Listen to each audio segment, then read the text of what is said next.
m a bar. Okay, clear?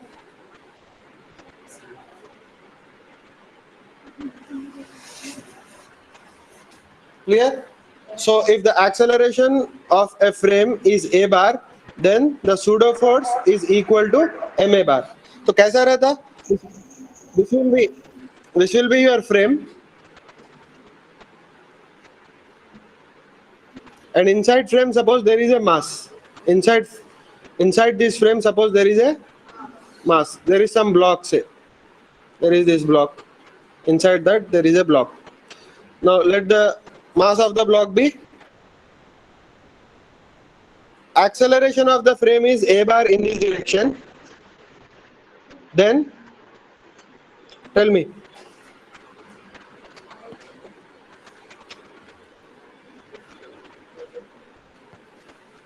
Then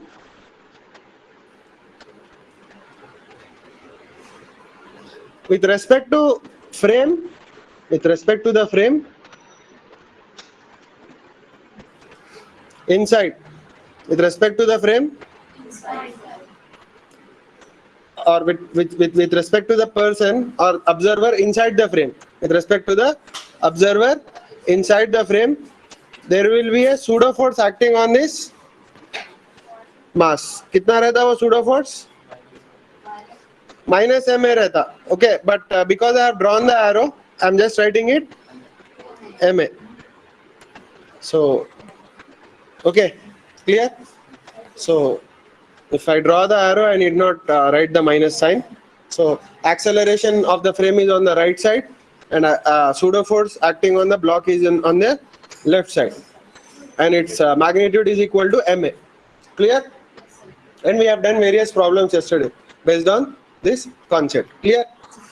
Now I'll revise one more thing. Lamè's theorem. So in which case do we apply Lamè's theorem? When forces are in equilibrium. When forces are in equilibrium. Equilibrium में Lamè's theorem. Equilibrium में Lamè's theorem apply होता. So I'll give you one example here. There is a rigid wall on the top like this, and there is a rigid wall on the side. Okay, now I am drawing the strings. This is one string, this is another string. Okay, let me draw one more string like this. This is one string, this is another string, this is third string. Okay, now what is the tension in the first string? Let us call this T1. Let us call this T1. Okay, तो जो नीचे hang हो रहा string उसमें tension कितना है? T1 है. You can take T2 and T3 on the rest of the strings. इसमें अगर आप T2 ले लिए, let us take tension here as T2, and let us take tension here as T3. Now I am giving you this angle. This angle, let us call that angle to be 60 degrees. Let us take this angle to be 60 degrees. ये 60 degrees है, ठीक है?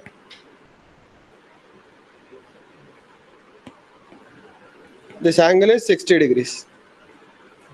And there is a block attached to the string at the bottom, or the vertical string. Let that be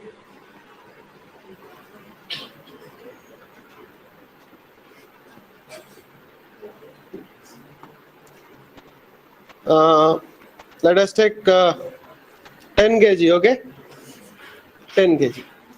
Now from this diagram one answer is clear, that is T1 is very clear.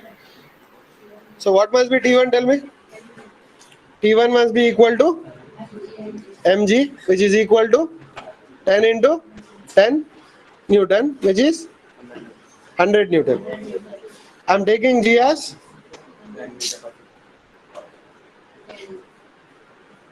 I'm taking G as 10 meter per second square. It will give this in question. If it gives you 9.8, you have to take it as 9.8. If it gives 10, you have to take it as 10. Now Now the thing is how to find T2 and T3. Now I can apply Lamè's theorem, but angles are not given here. But actually he need not give you the angles, you can find the angles. How can you find the angles, tell me? No. How can you find the angles here? I need which angles? I need this angle. Okay. I need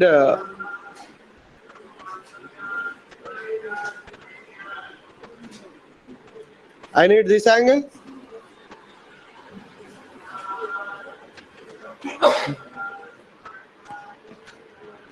And I need this angle.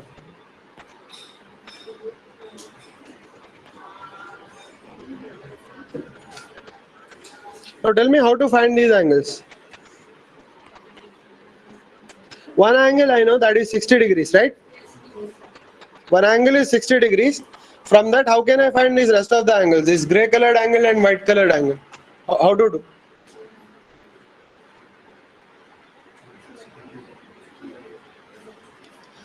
You draw one reference line here. Let me just put it down here, T2. You draw one reference line here. So let me draw this line, and I'll make it dotted just for clarity.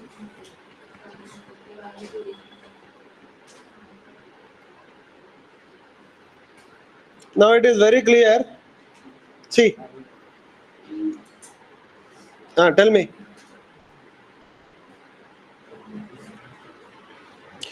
Actually, he needs to give you one more angle. Let us take this angle. He has given this angle. Let that angle be 30 degrees. Let that angle be 30 degrees. So if this is 30 degrees, this angle will also be 30 degrees. You know, this angle. This angle also will be 30 degrees. If this is 30 and this is 90, this angle will be 120 degrees, right? Correct? And one more thing. If this angle is 30 degrees, this angle will be 60 degrees, right? This angle will be 60 degrees. This is 60 degrees, this is 90 degrees. This is 60 degrees, this is 90 degrees. And this will also be 30 degrees. Why? No, not vertically opposite. Because this is a right angle triangle. If this is 60 degrees, this will be 30 degrees. So this is how much? 60, 30, this will be 180. This will be 180, but it is not appearing 180. It is not appearing 180, but it is actually 180.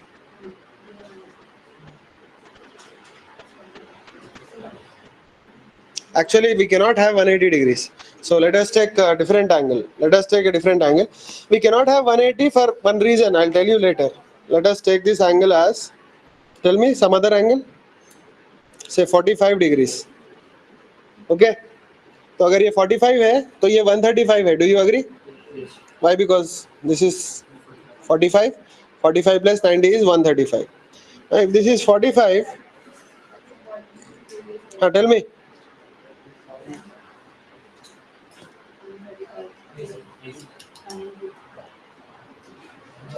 Tell me.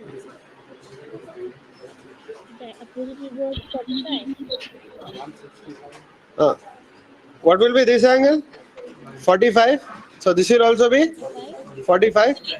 45 plus 90 plus 30 is how much? Acha, it is exceeding. Okay. So we cannot have 45 also. Let us take 15 degrees. So what is this? 105 degrees. Okay. 105 degrees. And what will be this? This is 15. So this is also 15. Okay. This is also 15. So what is this?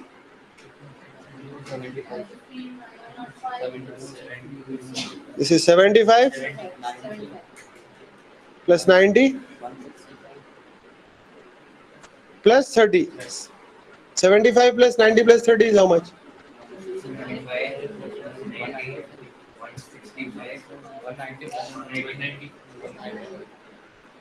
45 का क्या आ रहा था? 165. 165 आ रहा था? पक्का? Yes, sir. So let us take it 45. That is better. We cannot have 180 or greater than 180. Greater than 180 doesn't make sense because the thread will not stay that way. 180 रहा तो problem क्या आता मैं बाद में बोलता हूँ. It cannot be 180. Basically, that angle cannot be 180. I'll tell you later. Now tell me what is the relationship? T1 by sine. What is alpha? 165, right? Equals to T2 by sine. T2 के opposite में क्या है? 135 equal to T3 by sin 60. Clear?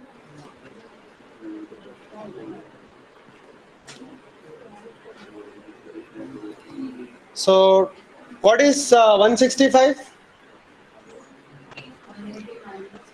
180 minus 15, right? Okay, so T1 by this is sin 15 equals to T2 by sin 45 equals to T3 by sin 60. These are some we are converting these into acute angles because we can directly put the values. तो बोलो क्या आता? T1 क्या है? T1 100 Newton. 100 Newton. And what is sin 15? Anyone remembers? Root 3 3 minus 1 by 2 root 2. Root 3 minus 1 by 2 root 2.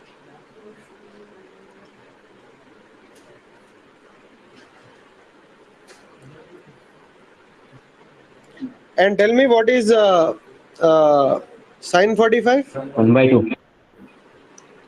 1 by root 2.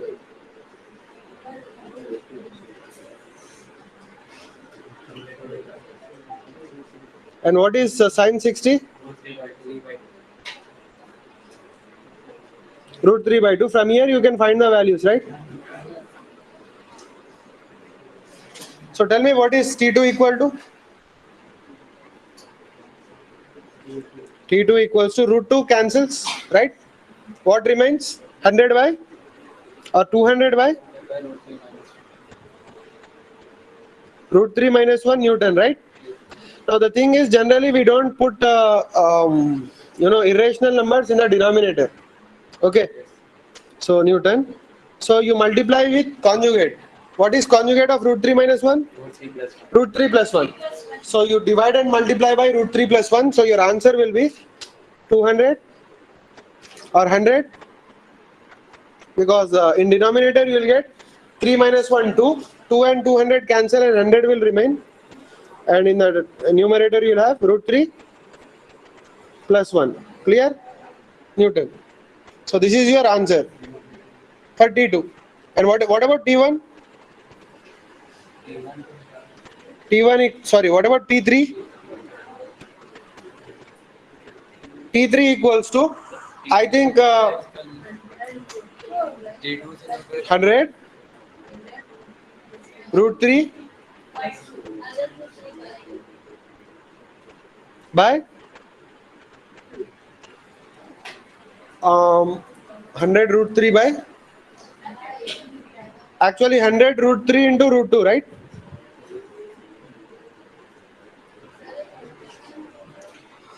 Actually 200.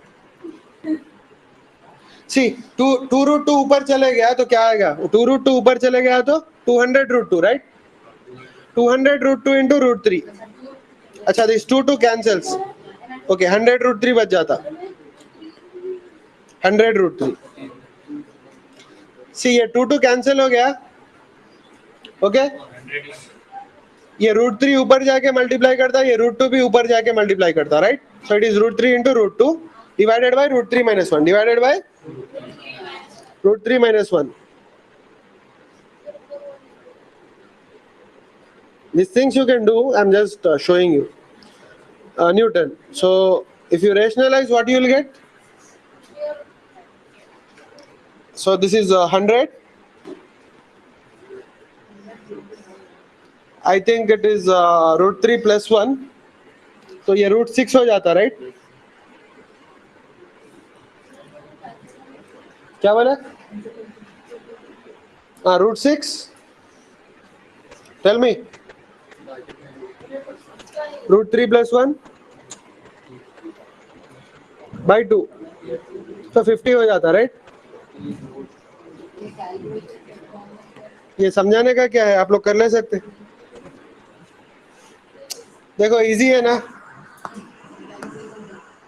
तो ये T3 क्या होता, आई एम राइटिंग हियर. देखो T3 क्या होता, 100 by √3 minus 1 by 2 √2 equals to what do we need to find? T3, right?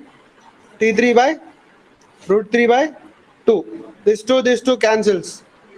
Okay, so what is T3 equal to? 100. This will go and multiply here, it will be √3.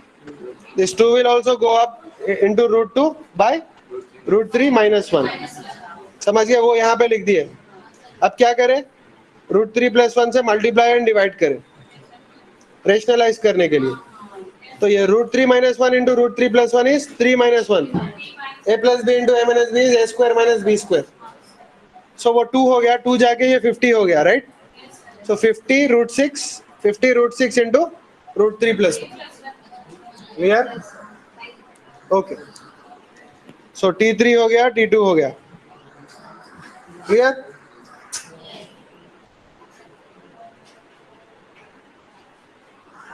Okay, fine. Clear? Now, what did I tell you? 180 degrees is not possible, I told you, right? 180 degrees is not possible. Now, for example, there is a big wire. There is a wire. Now, that wire is fixed at both ends. The wire is fixed at both ends. So, इधर और इधर ये wire fixed है. So, it is fixed here and it is fixed here. Clear? Now, suppose a bird comes and sits on the wire. A bird comes and sits on the wire. तो क्या होता?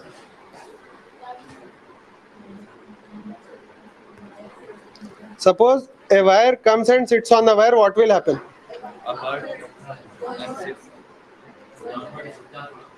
क्या होता? थोड़ा सा झुकेगा, right? Clear?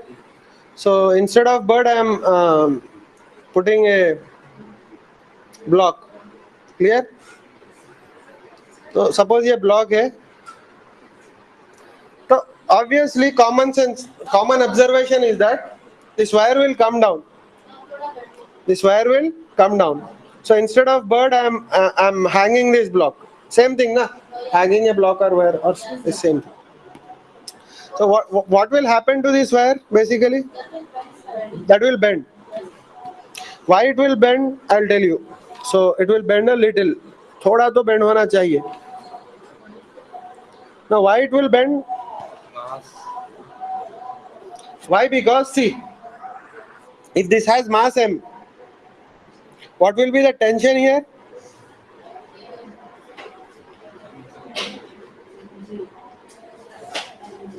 एक minute, तो थोड़ा ऊपर कर देंगे ये, just for understanding.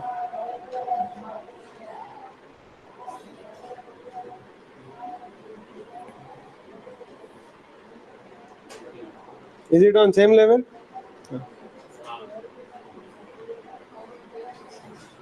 Now tell me what will be the tension here? mg. How do you know it is mg? Because that mass is neither going down nor going up. So net force on this must be 0. Net force on this must be 0. So downward force must be equal to upward force. Now tell me what is downward force here? It's the weight. Downward force is the weight. तो weight कितना पड़ रहा है इस पे? mg. mg weight है इसका. mg क्या है? weight है. तो अगर mg नीचे weight लग रहा तो ऊपर भी mg ही लगना. So T equals to mg. This is clear. But there should be some force in the upward direction, right? There should be some force in the upward direction. See, the thing is, because of symmetry, because exactly बीच में है, ये block बीच में है exactly, because of symmetry दोनों में tension same रहता, ये टेंशन और ये tension will be equal. Why? Reason क्या है? सिमेट्री. नहीं, वायर सेम नहीं है यहाँ पे एक्चुअली. जहां से हैंग करे वहां से दो अलग अलग वायर हो गए. देखो, जहां से हैंग कर दिया आपने वहां से ये अलग वायर हो गया और ये अलग वायर होगा. एक्चुअली अगर बीच में नहीं लगाया ना मैं, अगर साइड में लगाया तो इसमें टेंशन ज्यादा रहता और इसमें टेंशन कम रहता. ठीक है. सी, अगर बीच में कोई चीज, अगर नॉट नहीं है, इसको क्या बोलते हैं? जंक्शन बोलते. अगर बीच में कोई जंक्शन नहीं है तो उसको एक वायर कंसीडर करना. अगर बीच में कोई जंक्शन है तो ये अलग वायर हो गया और ये अलग वायर हो गया. जंक्शन मतलब क्या? नोड ना. जंक्शन मतलब नोड. नोड मतलब क्या? एक पॉइंट से अगर तीन से ज्यादा कनेक्शन है, तीन या तीन से ज्यादा, 3 और मोर, इक्वल टू 3 और more than 3, if more than 3 or equal to 3 strings are connected, then that is called a node. अगर नोड है तो समझ गए, उसमें जितने भी वायर्स कनेक्ट हो रहे हैं सब अलग अलग है. तो here because of symmetry tension is T dash T dash. समझ में आया? T dash and T dash, T dash and T dash. Now tell me, if this wire was horizontal तो टी डैश का कोई वर्टिकल कंपोनेंट होता ही नहीं. समझ गए? हॉरिजॉन्टल ही होता ना. अगर हॉरिजॉन्टल होता वायर तो टेंशन का कोई वर्टिकल कंपोनेंट होता ही नहीं. अगर टेंशन का वर्टिकल कंपोनेंट चाहिए टी डैश का तो थोड़ा तो एंगल पे होना चाहिए वो. It should not be exactly horizontal, it should be little bit incline. समझ में आई बात? I'll show you through vector addition. I'll show you through vector addition. Here, suppose there is a vector in the downward direction. Let us call it A. Its magnitude is A. ऊपर की तरफ अगर force चाहिए आपको, कितना चाहिए balance करने के लिए? A ही चाहिए ना. A चाहिए. तो tell me. I think now it is equal, right?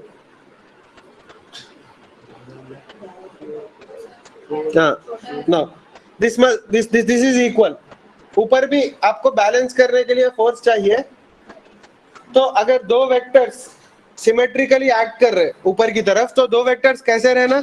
या तो ऐसे रहना, कैसे रहना, या तो ऐसे रहना वेक्टर्स. समझ में आया? या नहीं तो कैसे रहना? ऐसे रहना.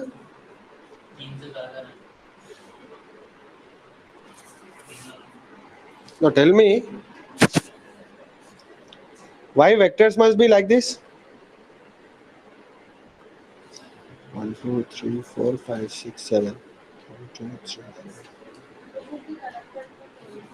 नहीं, इनका जो वेक्टर सम है, वेक्टर सम कैसा करते हैं? पैरेललोग्राम की तरह वेक्टर्स को प्लेस करते तो उसका डायगोनल जो है ना रिजल्टेंट वेक्टर रहता, राइट?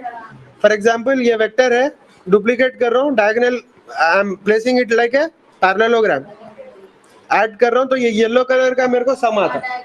अच्छा, इसको भी डुप्लीकेट कर रहा हूँ, पैरेललोग्राम बना रहा हूँ, ऐड कर रहा हूँ, मेरे को क्या आ रहा? रिजल्टेंट वो येलो कलर का वेक्टर आ रहा, right? So the conclusion is this. समझ में आया? कंक्लूजन क्या है? अगर ऊपर की तरफ कुछ आना चाहिए, अच्छा अगर वेक्टर्स ऐसे होते तो ऊपर की तरफ कुछ आ सकता? नहीं आ सकता, राइट? कुछ ना कुछ एंगल होना चाहिए. अगर समझ में आया? कुछ ना कुछ मतलब अदर देन हॉरिजॉन्टल कुछ ना कुछ रहना उसका, तभी जो है ना ऊपर की तरफ जो है ना कोई सम आ सकता. क्लियर? अच्छा, अब मैं एक बात बोलता हूँ. अगर इन दोनों के बीच में एंगल थीटा है, ये दोनों के बीच में एंगल क्या है? थीटा. किन दोनों के बीच में? T dash. दो टी डैश के बीच में एंगल अगर थीटा है तो उनका सम क्या होता? बोलो. इन दोनों का सम क्या होता? अगर there are two vectors two equal vectors or two vectors with equal magnitude and angle between them is theta, then what will be the resultant of their, sorry, what will be the magnitude of their resultant? दो vectors है a और a, उनके बीच में अगर angle theta है तो उनके resultant का मैग्नीट्यूड क्या होता? 2a cos theta by 2, remember? Yes, sir. 2a cos theta by 2. सी, अगर यहाँ पे एक वेक्टर a है, यहाँ पे और एक वेक्टर a है, दोनों का मैग्नीट्यूड इक्वल है, दिखाई दे रहा? तो इसका रिजल्टेंट क्या आता? इसका रिजल्टेंट ये a बार है और ये b बार है. a बार का मैग्नीट्यूड भी p है, b बार का मैग्नीट्यूड भी p है, और दोनों के बीच में अगर एंगल थीटा है, दोनों के बीच में अगर एंगल थीटा है, तो जो रिजल्टेंट आता, इसका जो रिजल्टेंट आता उसका मैग्नीट्यूड कितना होता? तो इसका जो रिजल्टेंट आता r बार, इसका मैग्नीट्यूड कितना होता? ये थीटा ले लेंगे, angle 2p cos theta by 2. ये ऑलरेडी किया था हमने. We can do this in many ways. You can use that formula under root of a square plus b square plus 2ab cos theta, and in place of a and b we can write p each and simplify that, you will get that. Or we can take the components of this vector, p sin theta आता, समझिए? Sorry, p sin theta, ये theta by 2 हो जाता ना, तो ये p cos theta by 2, p sin theta by 2, इसका भी p sin theta by 2, और ये p cos theta by 2, दोनों ऐड हो गए तो क्या आता? ये p sin theta by 2 cancel हो जाते, 2p cos theta by 2 आ जाता, ये दोनों ऐड हो गए. समझ गए? क्लियर? तो suppose A bird of mass m sits on a wire of tension T. A bird of mass m sits on a wire of tension T. What will be the angle with which the wire bends? समझ गए? Wire bend हो गया such that उनके बीच में angle theta है, तो क्या आता बोलो? यहाँ पे let us make some space here. Now tell me, mg equals to 2t dash cos theta by 2.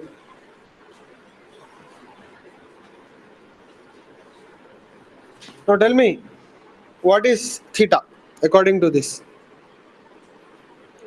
mg by 2t dash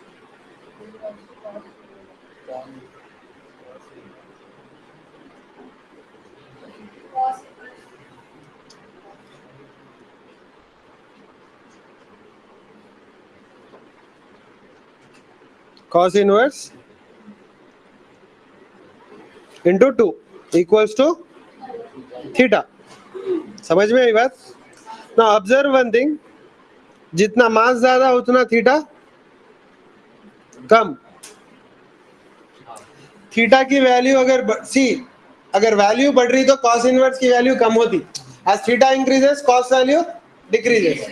देखो cos 0 1 होता, cos 30 क्या होता? √3/2, cos 45 1/√2, cos 30 1/2 and cos 90 is 0. समझ में आया? जैसा जैसा मास की वैल्यू बढ़ते जाती ना, वैसा वैसा cos इनवर्स की वैल्यू कम होते जाती. इसलिए जितना हैवी वायर बैठता, जितना हैवी बर्ड बैठता उतना कम आता थीटा, और भी ज्यादा हैवी बर्ड बैठ गया तो और भी कम आता थीटा. और एक बात, टेंशन डिनोमिनेटर में है. टेंशन किसमें है? डिनोमिनेटर में. टेंशन जितना ज्यादा उतना इसकी वैल्यू कम. अगर इसकी वैल्यू कम आई तो थीटा की वैल्यू ज्यादा आती. समझ गए? तो टेंशन जितना ज्यादा रहता ना उतना कम, मतलब थीटा उतना ज्यादा आता, थीटा उतना ज्यादा आता. अगर टेंशन ज्यादा है तो थीटा ऐसा आता, टेंशन ज्यादा है तो थीटा ऐसा आता, टेंशन कम है तो थीटा ऐसा आता. समझ में आई ना बात? Clear? Okay. So similar grounds पे एक और क्वेश्चन मैं पूछता हूं आपको, आप लोग आंसर करो. There is a well in which a boy falls. Okay. Now the mass of the boy is m. Mass of the boy is m. तो इसमें एक लड़का है, इसका मास कितना है? m है. समझ गए? Clear? Now there are two pulleys attached to the well. There are two pulleys attached to the well. One on the right side and one on the left side. इधर एक पुल्ली है और इधर एक pulley है. ठीक है? समझ में आया? Okay. Now you are trying to pull this person up by tying to a rope. इसको ऊपर खींचना है. ठीक है? क्लियर? अब समझ जाओ.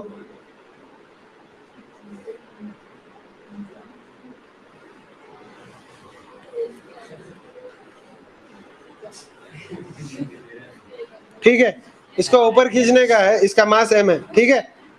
Clear? Now two groups are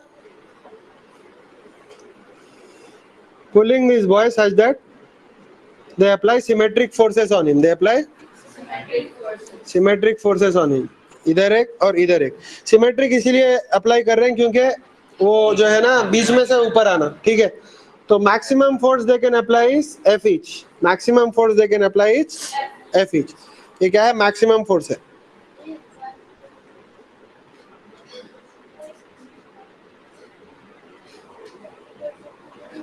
समझ में आया? Now tell me, how high can they pull the boy? Can they pull the boy completely outside? नहीं ला सकते 180 डिग्री तक भी. 180 डिग्री के लिए लाने के लिए कितना फोर्स लगता बोलूं? देखो मैं बताता हूँ. यहाँ पे अगर ये फॉर्मूला लिखे, आप क्या लिखे फॉर्मूला? देखो, हाँ, टी डैश इक्वल टू क्या आता है यहाँ पे? टी डैश इक्वल टू बोलो. T dash equals to M G. बोलो, M G by 2 cos theta by 2. समझ गए? जितना अच्छा, actually leave it here, will do in that problem. ठीक है? अच्छा, ये एंगल क्या है? What is this angle? Let it be theta. Let this angle be theta. Now tell me one thing.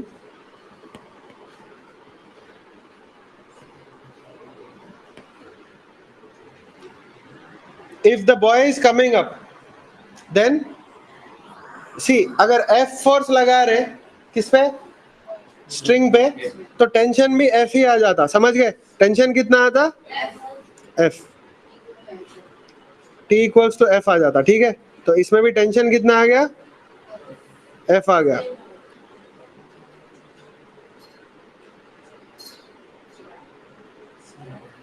Tension कितना आता इस पे?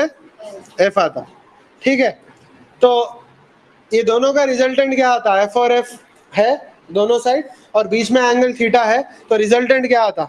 नेट अपवर्ड फोर्स क्या है? 2F cos theta by 2. समझ में आया? 2F cos theta by 2. Now in order to bring the boy up, 2F cos theta by 2 must be greater than mg. Do you agree? That means F must be greater than, bolo, F must be greater than mg by 2 cos theta by 2. समझ में आई बात? Now the thing is, अच्छा equal to भी ले सकते. Equal pay भी आ रहा समझो. Let us give that equal sign also. Okay, he will barely come. Now tell me, in order to bring him completely outside, in order to pull him completely,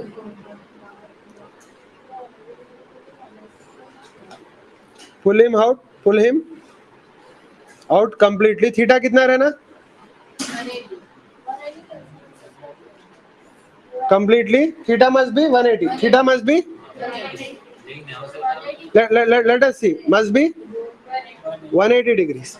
That means f कितना रहना? That is, f must be greater than mg by 2 cos 180 degrees by 2. Cos 180 by 2 क्या आता? 90 आता, right? Cos 90 0 होता. That means f must be greater than mg by 2 into 0. That means it must be greater than infinity. समझ गए? इसका मतलब 180 degrees में अगर खींचना है उसको तो इन्फिनिटी फोर्स रहे तो ही खींच सकते. अगर इन्फिनिटी नहीं है फोर्स तो नहीं खींच सकते. Now you might get one doubt. अभी तो हमने बोला था कि बर्ड अगर बैठी स्ट्रिंग पे तो स्ट्रिंग नीचे आना चाहिए, बट जनरली अगर करंट के वायर पे अगर छोटा बर्ड बैठा तो कुछ फर्क पड़ता? नहीं पड़ता. रीजन क्या है? मतलब when compare to the weight of the bird, tension in the wire और electric cable is very high. तो 180 इंफिनिटी के बराबर है, इसीलिए जो है ना वो केबल झुकता नहीं. उसका मास इतना ज्यादा नहीं रहता, तो नेग्लिजिबल रहता. तो it is like having a tension of infinity only there. It is analogous to having tension of infinity only. That's why wire doesn't bend. Now in order to pull this boy completely to the level of ground, समझ गए? ये well के अंदर है तो infinity force रहा तो ही खींच सकते. अगर इंफिनिटी नहीं रहा फोर्स तो उसको ऊपर नहीं खींच सकते. इसको एक लिमिट तक ही खींच सकते. वो लिमिट है ये. समझ गए? वो लिमिट क्या है? ये मतलब लिमिट क्या है? So if f is limited, समझ गए? अगर f की वैल्यू लिमिटेड है then let us see what the equation turns out to be. बोलो. f must be greater than mg by 2 cos theta by 2. तो अपन अब थीटा फाइंड करेंगे. तो थीटा क्या आता है? बोलो. cos थीटा बाई 2 नहीं, cos theta by 2 must be greater than equal to mg by 2f. Correct? So what is theta equal to? 2 cos inverse of mg by 2f. तो maximum जो है ना इतना थीटा आ सकता है आपको. कितना?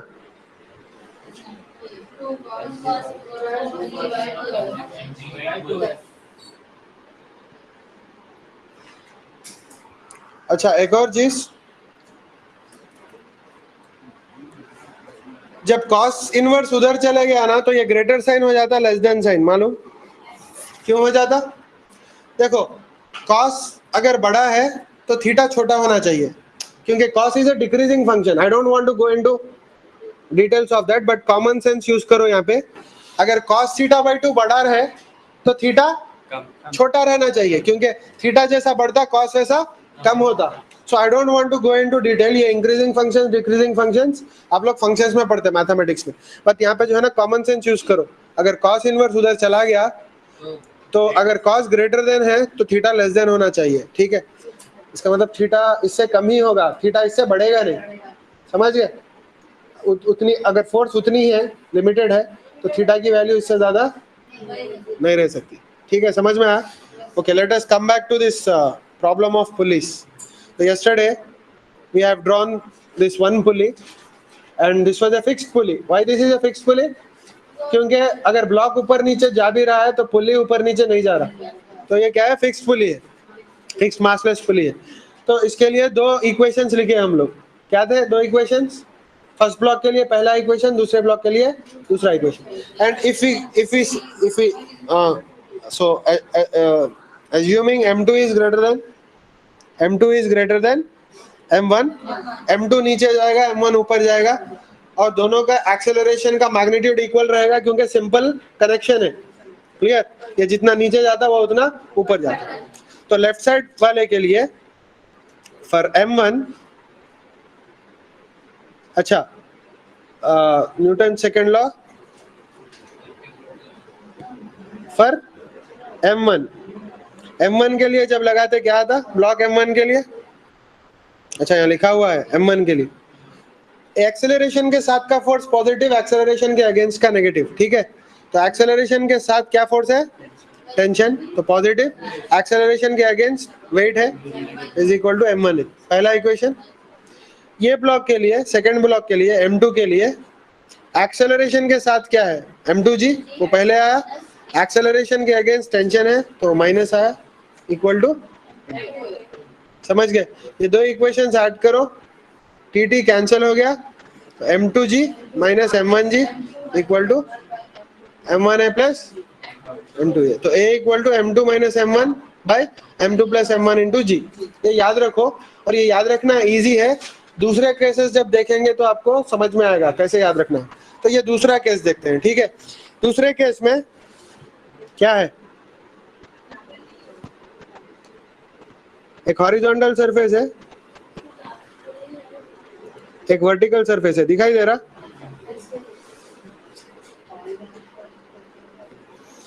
तो यहाँ पे एक स्ट्रिंग है, यहाँ पे एक स्ट्रिंग है, और इस पे दो ब्लॉक्स लगे हुए हैं।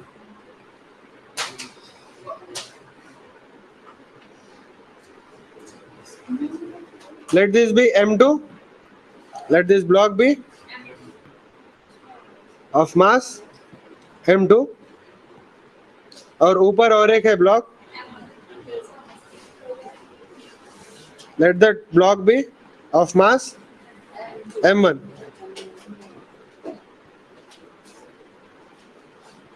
ठीक है, समझ में आया? तो डिफरेंस क्या है लास्ट केस में और ये केस में? नहीं, यहाँ पे भी फिक्स्ड है। बोलो क्या है डिफरेंस, क्या है? लास्ट टाइम जो है ना, there was a pulley and both the blocks were hanging, both the blocks were hanging. Here m2 is hanging but m1 is on the horizontal surface, on the horizontal surface। ठीक है, now the thing is you can do the problem again। last time जो problem जैसा किया था ना वैसा आप कर सकते दोनों के लिए। इधर टेंशन T है, इधर भी टेंशन T है। why? because there is only single string। ठीक है, आप पूरा कर सकते हैं, दो इक्वेशंस लिख सकते हैं, दोनों सॉल्व कर सकते हैं, बट लास्ट में आंसर क्या आता बोलूं? a equals to m2g by m1 plus m2। मैं बताता हूं क्यों आता है ऐसा। m2 by m1 plus m2 into जी आता है एक्सेलरेशन। ठीक है, और टेंशन क्या आता? m1 m2g by m1 plus m2। now one thing you just note here कि यहाँ पे जो एक्सेलरेशन आया वो डायमेंशनली करेक्ट है, क्योंकि g भी एक्सेलरेशन है, ये भी एक्सेलरेशन है। इधर मास kg है, मास kg है, कैंसिल हो जाता, और ये मीटर पर सेकंड स्क्वायर, ये भी मीटर पर सेकंड स्क्वायर। समझ में आया? और टेंशन क्या आया था? एक मास kg है, यहाँ पे ये kg है, यहाँ पे ये kg है, एक kg कैंसिल हो जाता, और ये मीटर पर सेकंड स्क्वायर है। kg मीटर पर second square is the unit of force, तो टेंशन का भी यूनिट फोर्स का ही है, तो ये भी न्यूटन आता और ये भी न्यूटन आता। समझ में आया? अच्छा, ये इसके आंसर में और इसके आंसर में फर्क क्या है? इधर देखो m2g इधर खींच रहा, m1g अगेंस्ट है एक्सेलरेशन के, इसलिए m2g माइनस m1g आया न्यूमरेटर में। नीचे तो पूरा मास आता हमेशा m1 प्लस m2। समझ में आया?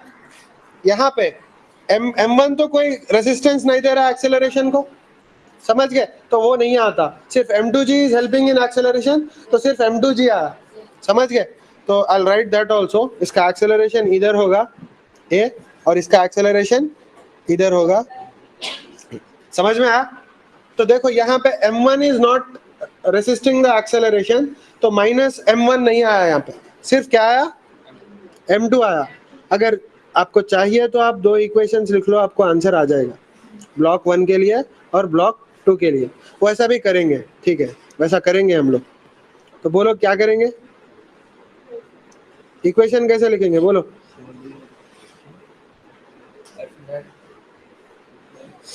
अच्छा, let us write second law,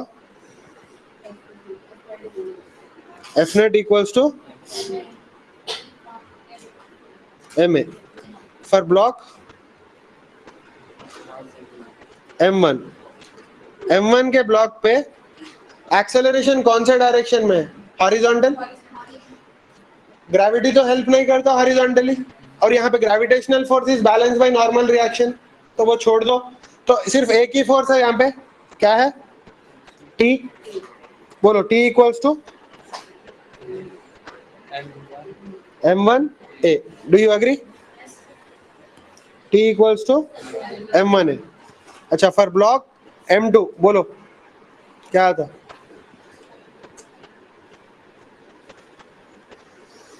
M2 के लिए एक्सेलरेशन में हेल्प कौन कर रहा, उसका वेट हेल्प कर रहा, समझ गए। So I am mentioning that here M2 G, M2 G। तो क्या आता है M2 G minus against acceleration कौन है, टेंशन है, इक्वल टू M2A, समझ गए। तो अभी टेंशन जो है इधर सब्स्टिट्यूट कर दो, टेंशन जो है ना इधर सब्स्टिट्यूट कर दो, तो क्या आता बोलो,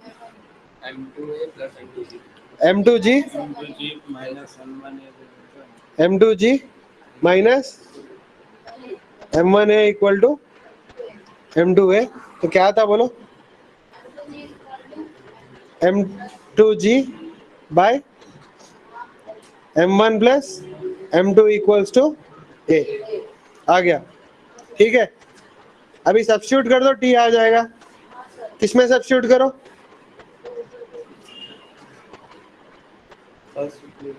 फर्स्ट इक्वेशन में सब्स्टिट्यूट करो। सो substitute A in the first equation,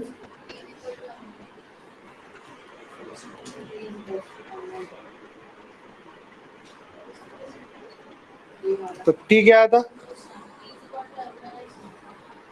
M1 sorry M2 sorry M1 M2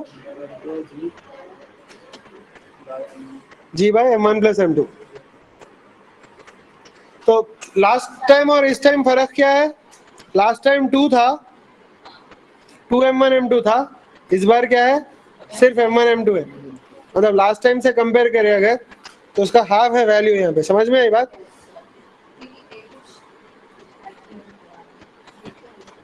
नहीं वैसा नहीं है कुछ, बट याद रखो, बस याद रखो, समझ गए, ठीक है। अच्छा एक और, अब इसका बोलो आंसर क्या रहता, आप लोग गेस करके बोलो, एक्चुअली कर सकते हैं, पहले गेस करके बोलो, बाद में करेंगे, ठीक है।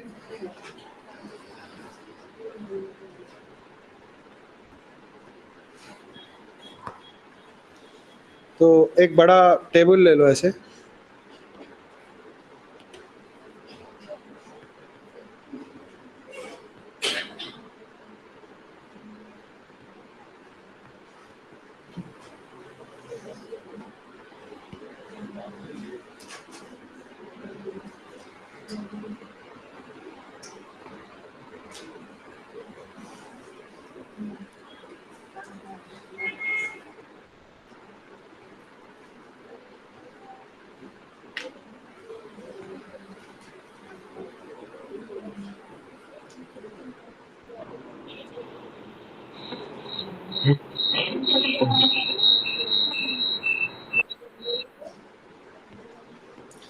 now here we have how many blocks, tell me, 3 blocks है। let us give them masses, कितने क्या देंगे masses बोलो, M1 M2 M3, ठीक है। let us take this mass as M1 ठीक है, अंदर लिख देंगे। ये M1 है,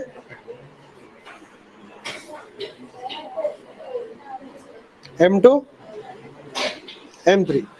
How many strings do you have here? 3 strings you have, और 2 strings. कितने strings है? 2 strings है। राइट साइड में एक है, लेफ्ट साइड में एक है, क्योंकि बीच में ब्लॉक है ना। तो बोलो कितने टेंशन है? तो यहाँ पे टेंशन कितना लेंगे?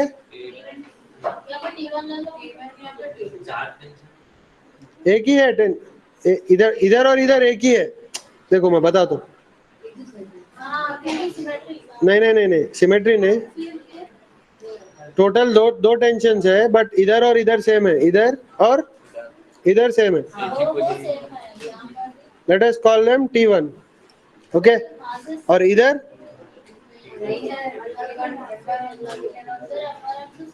नहीं, अलग अलग है। अगर सेम रहे तो M1 ही लेता था ना। इधर T2 है और इधर भी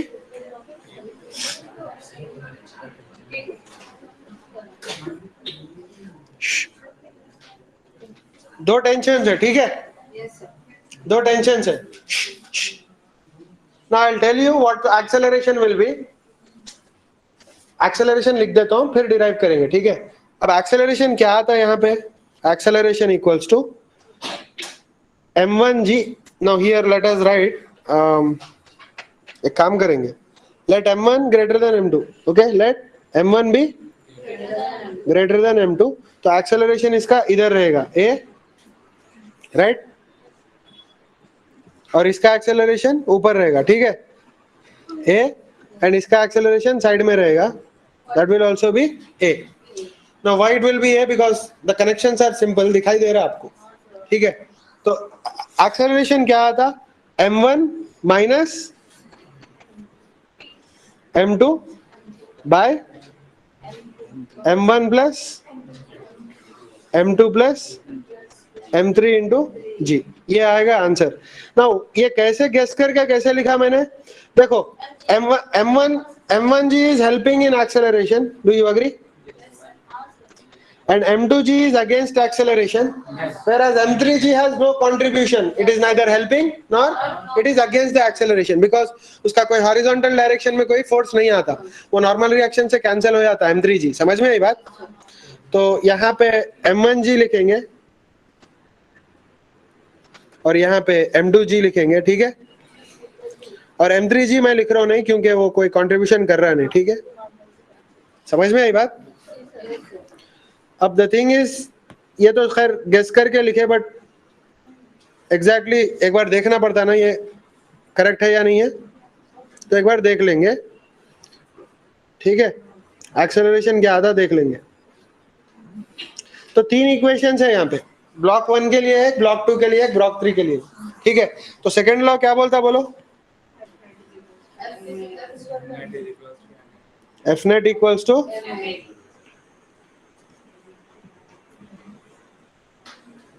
m है। समझ में आया? तो ब्लॉक 1 के लिए लगाओ और m1 के लिए लगाओ। बोलो क्या आता इक्वेशन, जल्दी बोलो। m1 के लिए एक्सेलरेशन को हेल्प कौन कर रहा है? m1g कर रहा। तो m1g एक्सेलरेशन के अगेंस्ट t1 है, तो minus t1 equals to m1a। ये m1 के लिए है, ठीक है? m2 के लिए क्या है?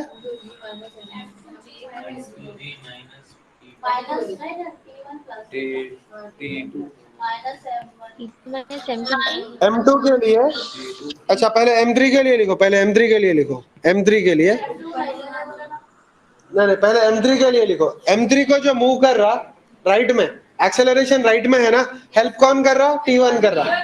अगेंस्ट कौन है? t2 है। तो यहाँ पे क्या आता? t1 minus t2 equals to m3 है। अच्छा अभी m2 का लिखेंगे, m2 का क्या आता? m2 को हेल्प कौन कर रहा? t2 कर रहा। अगेंस्ट कौन है?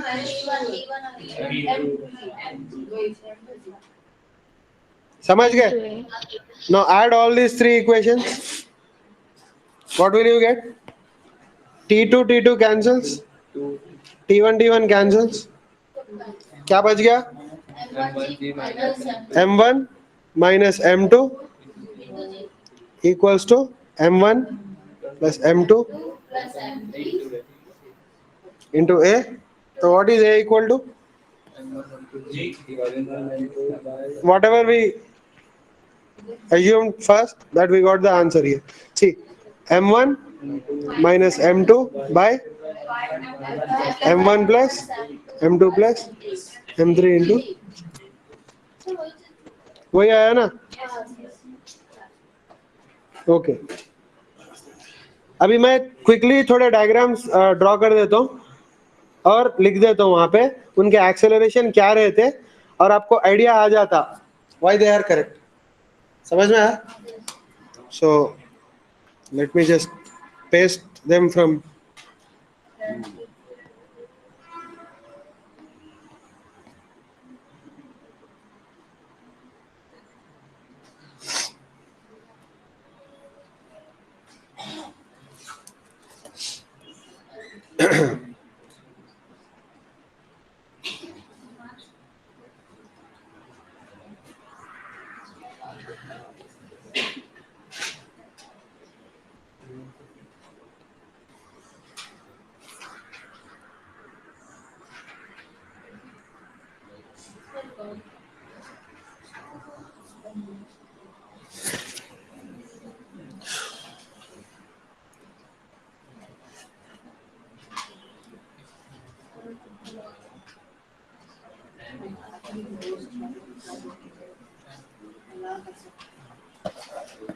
एक मिनट लोड हो रहा रुको. ये जो डायग्राम है दिख रहा इसमें एक साइड जो है ना हैंग हो रहा है M1 दूसरे साइड जो है ना M2 इंक्लाइंड प्लेन पे है. जब इंक्लाइंड प्लेन पे है ना तो दो कंपोनेंट्स रहते हैं M2 के. देखो M2 के दो कंपोनेंट्स रहते. देखो M2G के दो कंपोनेंट्स रहते. ये M2G है ये M2G है. M2G के दो कंपोनेंट्स रहते. एक M2G अगर ये थीटा है ना तो ये भी थीटा होता. कैसा? परपेंडिकुलर. देखो समझ गए? See this is perpendicular to this and this is perpendicular to this. इन दोनों के बीच में अगर थीटा है तो इन दोनों के बीच में भी थीटा रहता. तो ये क्या रहता? MG M2G cos थीटा होता और ये क्या होता? ये वाला M2G sin थीटा. समझ गए? और ये जो M2G cos थीटा है that is balanced by normal reaction. Do you agree? तो वो तो कोई कंट्रीब्यूट नहीं करता एक्सेलरेशन में, कंट्रीब्यूट नहीं करता. समझ गए? M2G sin theta will not contribute in any acceleration. समझ गए? तो क्या कंट्रीब्यूट करता? M2G sin theta करता. Now if I assume that the acceleration here is like this, acceleration का डायरेक्शन सपोज ऐसे है. अगर assume ऐसे क्या, अगर ये acceleration नीचे जा रहा M1, तो जरूरी नहीं है M1 नीचे जाना. M1 ऊपर भी जा सकता. M1 ऊपर भी जा सकता. Depends on the value of M1 and M2. Depends on the value of M1, M2 and theta also. तीनों पे डिपेंड करता.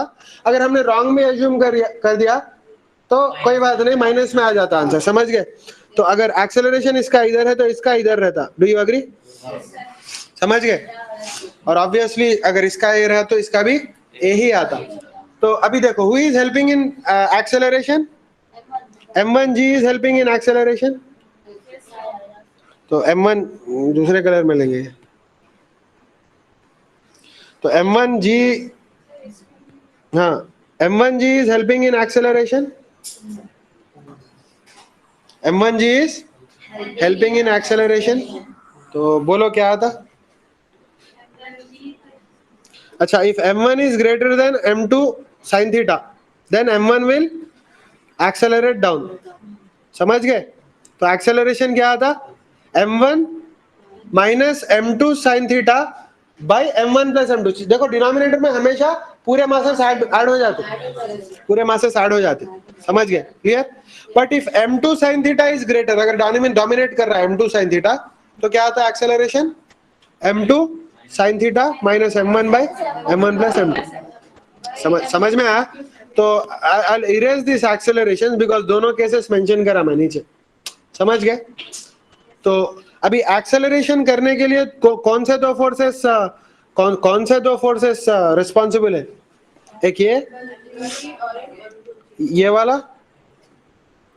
वाला फोर्स और ये वाला फोर्स, ये दोनों फोर्सेस रिस्पॉन्सिबल है, समझ गए, एक्सेलरेशन कॉज करने के लिए। और m2g sin थीटा बेकार है क्योंकि वो नॉर्मल रिएक्शन कैंसिल कर देता है उसको, m2g cos theta, m2g cos theta, समझ गए। So this force is pulling it down, this force is pulling it down here. So दोनों जो है ना टग ऑफ वॉर में है ऐसे, समझ गए। हाँ बट ये बेकार है क्योंकि ये नॉर्मल रिएक्शन कैंसिल कर देता है, समझ गए, ओके, ठीक है ना। और टेंशन क्या आता, टेंशन क्या आता, देखो जब दो ब्लॉक से क्या आया था, 2m1 m2 by m1 plus m2, m1 m2 by 2m1 m2 by m1 plus m2 आया था ना। इस केस में क्या आया था, everything is same except that one side instead of hanging m2 is at some inclined plane. तो instead of 2m1 m2 आपको क्या आता, 2m1 आता, m2 के बदले m2 साइन थीटा आता into g by m1 plus m2, same formula, same जो था वही है, बट साइन थीटा आ गया यहाँ पे, समझ गए, ओके। अच्छा नेक्स्ट मैं बताता हूँ डायग्राम, आप लोग बोलो आंसर क्या रहना, ठीक है। एक्चुअली अगर वहां से पेस्ट कर रहे हैं तो लोड करने टाइम ले रहा, तो let us draw it. I think I don't have that, मेरे पास नहीं है वो, ठीक है। I'll paste from there only.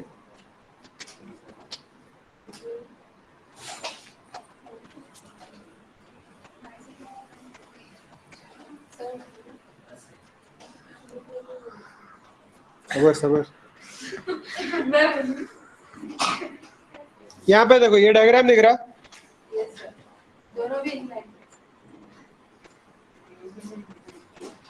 दोनों भी इंक्लाइंड पे है, पर दोनों का एंगल अलग अलग है, समझ गए।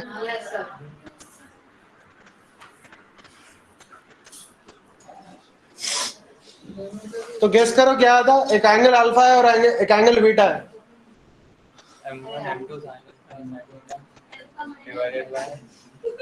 नहीं एक्सेलरेशन बोलो पहले,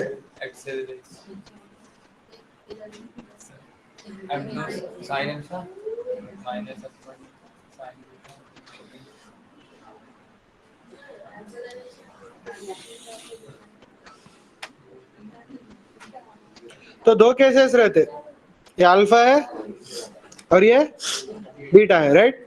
तो दो केसेस रहते, इफ ठहरो ठहरो, if m1 sin beta is greater than,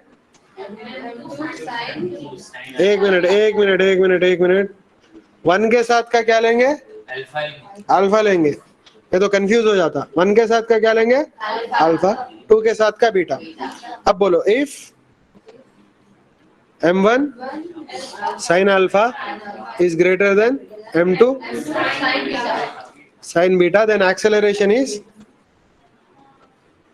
m2 sin beta minus m1, no, ये ग्रेटर है ना, m1 sin alpha sin beta by m1 plus m2 into g, and acceleration will be such that m1 will,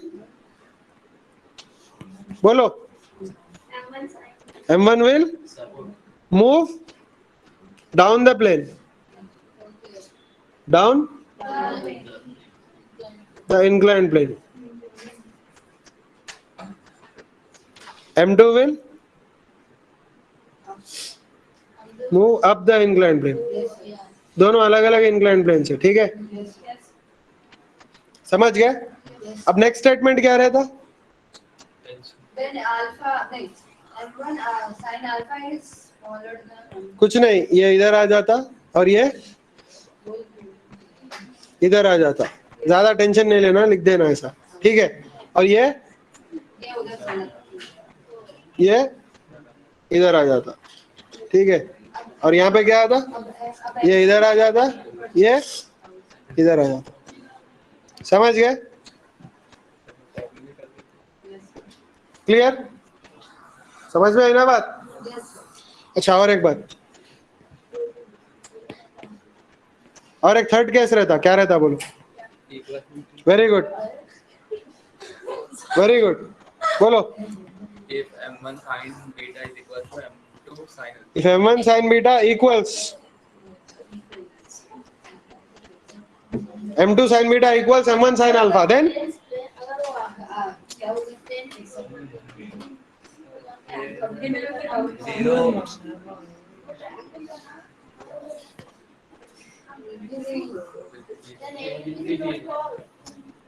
minus हो जाएगा तो 0 आएगा. both the blocks will not, नहीं, will not, बोलो, will not accelerate. They may move, but they will move with constant velocity. They will not accelerate. जब net force 0 रहता, हम लोग ये नहीं समझना कि वेलोसिटी 0 रहती. नेट फोर्स 0 रहा तो सिर्फ एक्सेलरेशन 0 रहता, वेलोसिटी 0 रहना जरूरी नहीं. समझ में आई बात? क्लियर? अच्छा, अब तक जितने भी केसेस देखे उसमें पूरे फिक्स्ड पुलिस थे, दिख रहे हैं? ये सारे क्या है? फिक्स्ड पुलिस है. ये सारे फिक्स्ड पुलिस है. Why? Because pulleys are not moving. अगर पुली मूव हुए तो क्या होता देखेंगे, ठीक है? पुली मूव हुए तो क्या होता देखेंगे.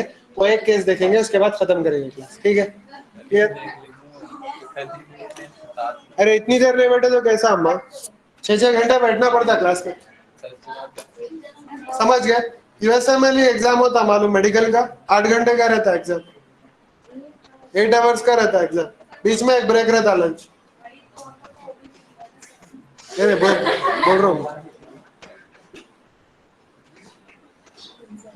देखो अब क्या करेंगे अभी? Moving police.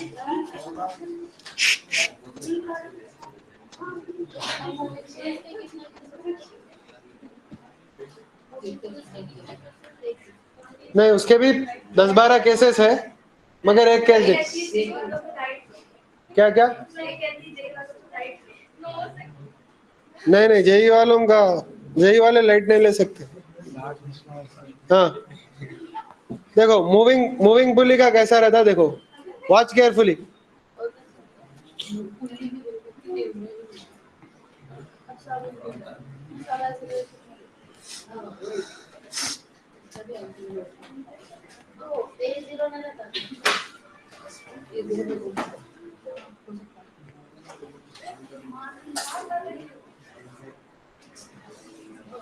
Okay, now this pulley is fixed. ये फिक्स्ड है. एक और ड्रॉ करेंगे.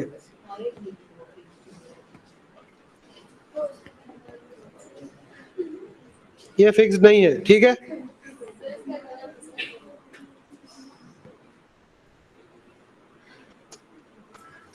ये फिक्स नहीं है, ठीक है?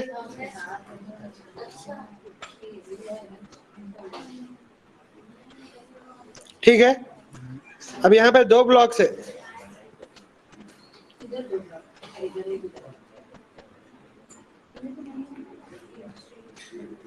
यहाँ पे एक ब्लॉक है,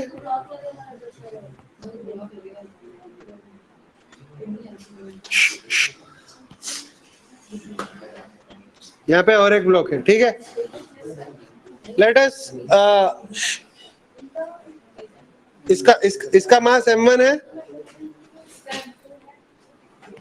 इसका मास m1 है और इसका मास m2 है. समझ में आया?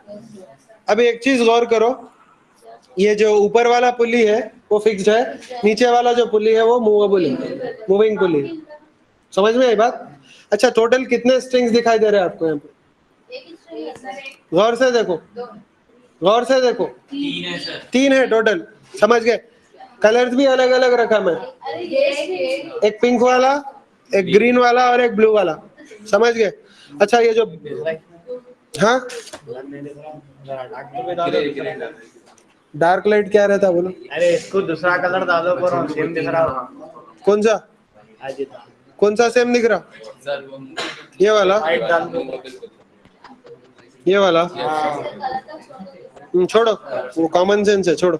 हाँ, ये क्या है? सर वो पूरा string का T1 पर किसका? वो जो ये पिंक कलर की स्ट्रीम जो है ना, एक ही चैनल उन्हें एक ही चैनल पे। हाँ, इधर से स्टार्ट होके इधर आके इधर। समझ गए? ऐसा एक, ये एक स्ट्रिंग है, ये एक स्ट्रिंग है और ये एक स्ट्रिंग है। अच्छा, अगर ये जो पिंक वाला स्ट्रिंग है उसमें अगर टेंशन टी है, टी ले लेंगे। क्या ले लेंगे? टी। तो हर जगह उसका टी ही रहता। समझ गए? तो मेरे को ये बोलो,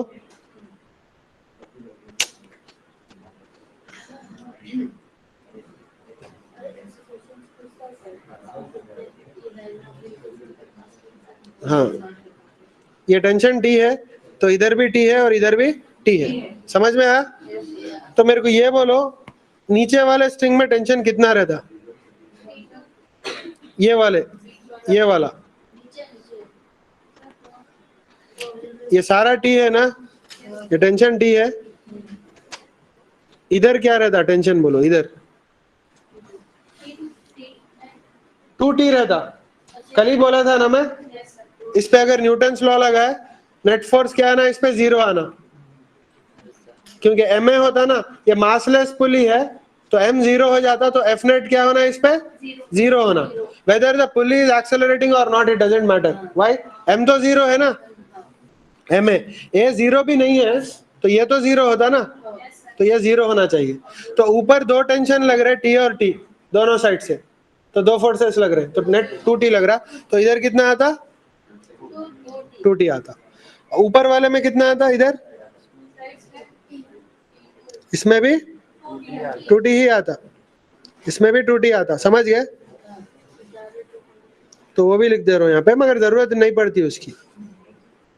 ठीक है, अब मेरे को ये बोलो, सबसे इंपॉर्टेंट चीज यहाँ पे, लास्ट टाइम अगर लेफ्ट वाले ब्लॉक का एक्सेलरेशन ए था तो राइट वाले का भी ए था, मगर यहाँ पे नहीं रहता। रीजन क्या है मैं बताता हूँ। देखो, अगर ये ब्लॉक ए से नीचे एक्स से नीचे आ गया, कौन सा ब्लॉक? M2, तो पुली भी जो x से नीचे आना ना, पुली भी x से नीचे आना ना।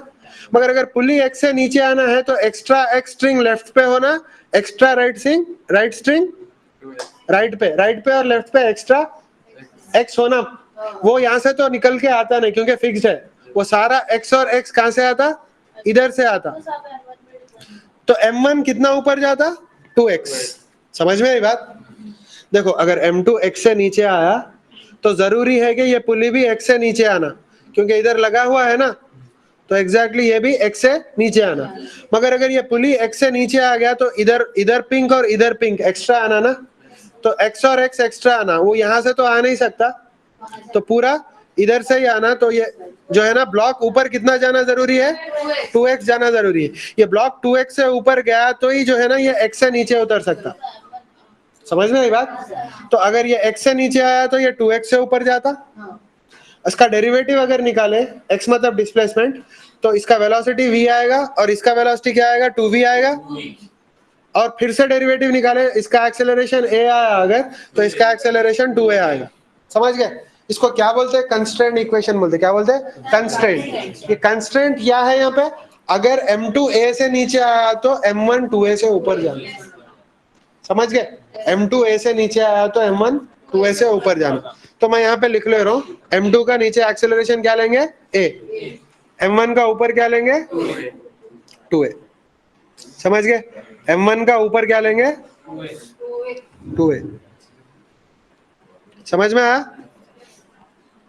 अब इक्वेशंस ऑफ सॉरी, अब सेकेंड लॉ यूज करो। सेकेंड लॉ यूज करो, बोलो क्या आता है? This block. F net equals to MA.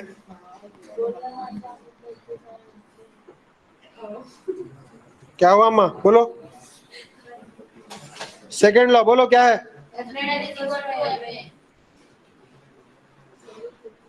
समझ गए। अब पहले ब्लॉक M1 पे लिखेंगे, M1 पे लिखेंगे, ठीक है। M1 पे अगर लिखे तो बोलो क्या आता। तो एक्सेलरेशन में हेल्प कौन कर रहा है इसको, M1G नीचे है। एक काम करेंगे, येलो में लिखेंगे, हाँ M1G नीचे है, M2G नीचे है।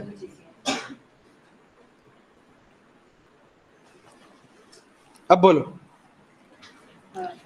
टेंशन एक्सेलरेशन में हेल्प कौन कर रहे हैं, टेंशन कर रहा है कि नहीं। तो बोलो क्या आता, 2T minus M1G equals to M1 2A। समझ गए। अब M2 का लिखेंगे, M2 का, M2 ऊपर जा रहा नीचे जा रहा, नीचे जा रहा ना, तो हेल्प कौन कर रहे हैं, M2G माइनस, ऊपर टेंशन कितना है, एक मिनट, M1 के लिए ऊपर टेंशन कितना था, T था। M1 के लिए ऊपर टेंशन T था, सॉरी, तो this must be T, this must be T minus M1G, ये करेक्ट है। अच्छा M2 के लिए क्या है, 2T M2A। समझ गए। अब दो इक्वेशंस है, दोनों को सॉल्व करके A चाहिए मेरे को, A चाहिए तो T को एलिमिनेट करेंगे। T को एलिमिनेट करना बोले तो क्या करना, फर्स्ट वाले इक्वेशन को 2 से मल्टीप्लाई करो, 2 से मल्टीप्लाई करे तो क्या होता, तो 2T minus 2M1G equals to 4M1A। समझ गए। So multiplying first equation bye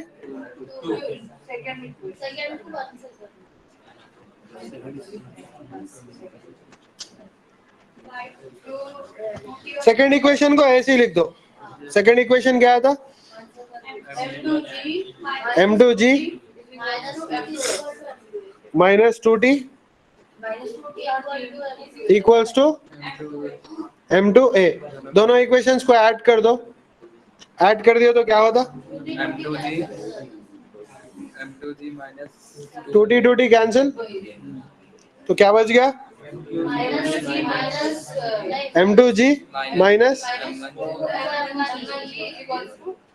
तो कॉमन ले लेंगे, M2 minus 2M1G equals to 4A M1 plus तो A क्या था,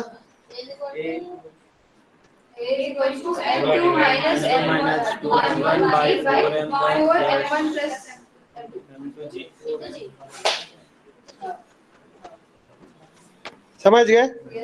अच्छा और एक चीज यहाँ पे कंक्लूजन क्या है, और एक चीज क्या है बोलो, टेंशन तो छोड़ो बाद में कल करेंगे tension.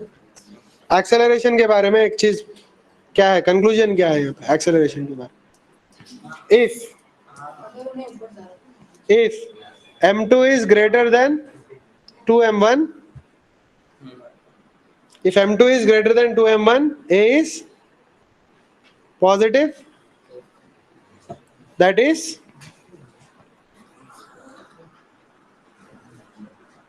M2 will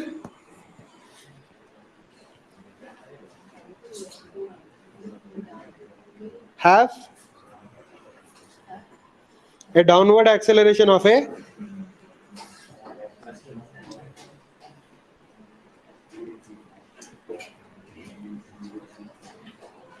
and M1 will have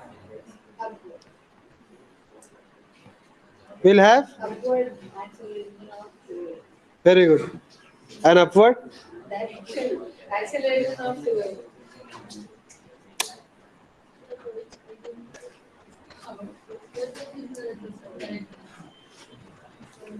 समझ में आया। अच्छा नेक्स्ट क्या है, करेक्ट है रॉन्ग है कब मालूम होता है, M1 और M2 के वैल्यूज दिया तो केजीस में, समझ गए। अगर नहीं दिया तो कुछ नहीं बोल सकते हम लोग। If 2m1 is greater than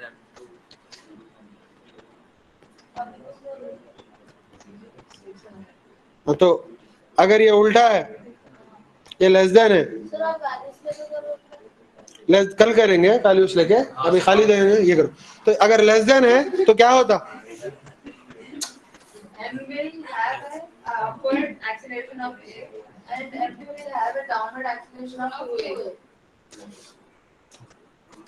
हाँ बोलो। M will have an upward acceleration of A and M1 ये अपवर्ड होता और ये डाउनवर्ड होता, ठीक है? पॉजिटिव से नेगेटिव हो जाता है ना एक्सीलरेशन। ओके ठीक है, क्लियर? एक्सीलरेशन पॉजिटिव ही रहता है। ओके, लंच के बाद करेंगे। सब वेक्टर्स के लिए बॉटनी से पहले या बॉटनी के बाद करेंगे? बॉटनी के बाद सर। ठीक है, वेक्टर्स का देखेंगे, इंटीग्रेशन वगैरह करेंगे थोड़ा, सब वेक्टर्स वो कर रहे थे सर कल में। ठीक है? क्रॉस